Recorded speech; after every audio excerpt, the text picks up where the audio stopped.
Dear Catholics, this is going to be my open letter to you. I am making this open letter on behalf of the LGBT community. Just for a little bit of background, I was a devout practicing Catholic up until the age of 21. So I understand every argument that the Catholic Church makes against the gay and lesbian lifestyle, their stance towards transgenderism, their stances on gender, their stances on sexual orientation. So this is not going to be a video persuading you to change your mind, because I know that's not really likely. Although I think there is an argument to be made for pro-LGBT Catholics, I'm not here to really debate that or argue that stance today. If anything, I'm just here on behalf of appealing to your compassion, respect, and to see your brothers and sisters and non-binary siblings of God in the LGBT community. I have 3 things that I want to offer to you that will maybe help the church better relate to the LGBT community, maybe create a bridge to help them feel more accepted and more welcome. I left the church for reasons of doctrine. I know that there are still some LGBT people existing within the church, whether quietly or openly, and if I can contribute to making any space more accepting for LGBT people, then I will offer my insights as an ex-Catholic. Number 1, learn the terminology. When I was still in the Catholic Church, I didn't know many people who actually knew the nuanced vocabulary of the LGBT community, and there's more people than just gay, bi, lesbian, trans. It's important to understand if one of your brothers or sisters or non-binary siblings in Christ comes to you and confides in you that they identify as pansexual or bisexual, that you understand what that means. So learning some of the terms that are not uncommon outside of the church may be important to helping this person feel more welcome and accepted, at least in your own company. Once again, that's regardless of whether or not you agree with the lifestyle. I'm just saying, if you are looking to be more compassionate towards your LGBT brothers and sisters, knowing right off the bat what it means when they use these terms may help. So I'll just do a super quick lesson on some of the terms that you may hear an LGBT person use. We all know gay and lesbian. Bisexual, meaning a person who is attracted to 2 genders. Pansexual, they are more just attracted to what's inside a person's personality, despite their physical makeup. Asexual, somebody who doesn't experience sexual desires. Transgender, somebody who doesn't identify as the biological sex that they were assigned at birth. Non-binary person, somebody who identifies outside of the binary gender spectrum. And I know the Catholic Church doesn't agree with the idea of gender being a spectrum, but if somebody comes to you and says that that's how they identify, it's at least important to understand that that's where they're coming from. Of course, there are many, many more terms. I just tried to give you kind of a crash course to it.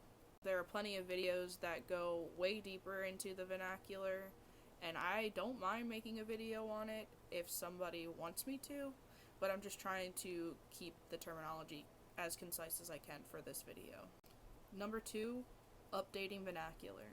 When I was growing up in the church, I usually heard the LGBT community referred to as people who experience same-sex attraction, and I have never heard anybody outside of the church use this terminology at all. If you're going to be talking about LGBT people, it's important to recognize the terms that they use for themselves. It's a form of compassion and respect. It's a form of recognizing their existence. If somebody identifies as transgender, call them trans. If somebody identifies as non-binary, call them that. If somebody asks you to use a preferred set of pronouns, I implore you, even if you feel that you don't agree, please use them. Once again, it's a sign of respect and compassion. Many trans people's mental health is reliant on being recognized as the gender that they identify as. And even when I was a Catholic, I didn't find it very Christ-like to dead name or misgender somebody. I just couldn't envision Christ doing that, personally. He was all about meeting people where they were at, so try your best to do that. And third, allowing the congregation members that are either privately or outwardly queer to contribute to the community. I have heard countless stories of my friends being outcast from their parishes because of how they identified or who they were dating, who they wanted to marry. And I understand that the church views allowing these people's participation in their parish as a form of passive acceptance, which, alright, that's a whole other argument in and of itself. But how often do we allow divorced people to contribute to the church? How often do we allow drug addicts or alcoholics or straight couples that we know are participating in premarital sex to still contribute to the Catholic Church?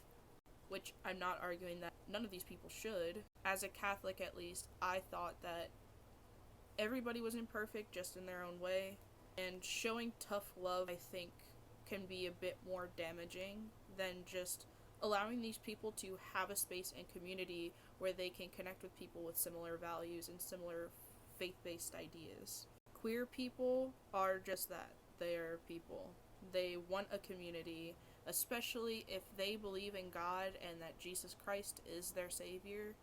They want a space where other people think that too. If they have a deep connection to the Eucharist and they're queer, being Catholic is an important part of their identity and what they believe to be true. Outcasting them and not allowing them to be in the community, I think, is just counterproductive. The way that we let some divorced people or people who are cheating on each other to sort of sort that out by themselves, not cast judgment, so too, I think, allowing queer people to do so. Not that I personally think being queer is the same thing as cheating on your wife. I'm just trying to equate it to maybe how a Catholic person sees it, that it's a sin.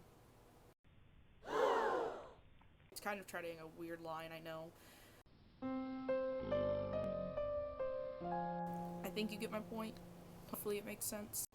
So regardless of whether or not you are anti-LGBT or pro-LGBT type of Catholic, I think that these 3 tips in helping queer people feel more accepted inside of the church community may just help everybody overall. I know that there are nuanced conversations and arguments to be had about a lot of the ideas that I pitched in this video. I totally get that, trust me. I was in the church for 21 years, like I said, and not just a cafeteria Catholic, but a daily mass, almost became a nun type of Catholic.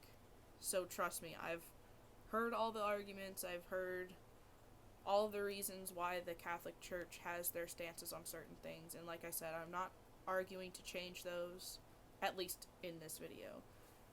I'm just trying to offer a perspective that maybe isn't often voiced within the church, whether it's because queer people leave, or they live in darkness, or they just don't have the platform to speak to a parish. I just hope that this video helps continue to create a connection for everybody, for people to have a stronger community together. And if that's in the Catholic Church, then who am I to say that it's not valid? Regardless, let me know what your thoughts are in the comments below. I definitely would be eager to hear from current Catholics, or queer Catholics, or whoever, anybody. Anybody's welcome in my comments. Thank you for watching.